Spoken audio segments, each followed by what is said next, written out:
Bibigyan ko kayo ng tip kung paano malaman if yung GPIO pin ng board nyo is patay or buhay pa.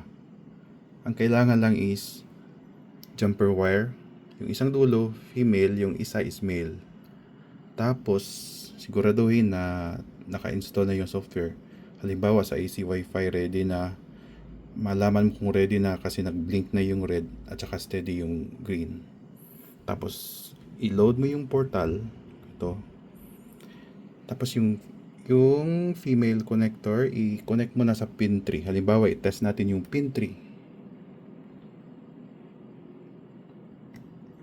Yun, na-connect na yung pin 3.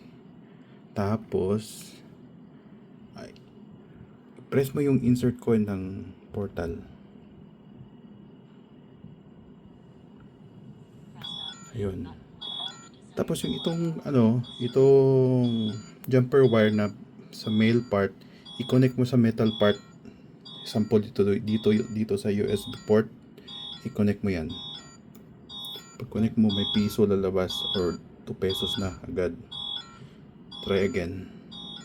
1, 2. Ayan, 4. Lagyan natin ng isa pang piso.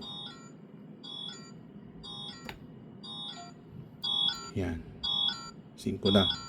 Halimbawa, 10. 1, 2, 3, 4, 5, 6, 7, 8, 9, 10. Yun, 15.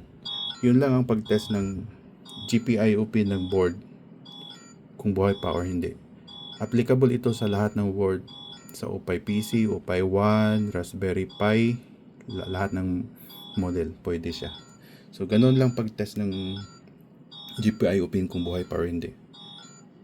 Thank you.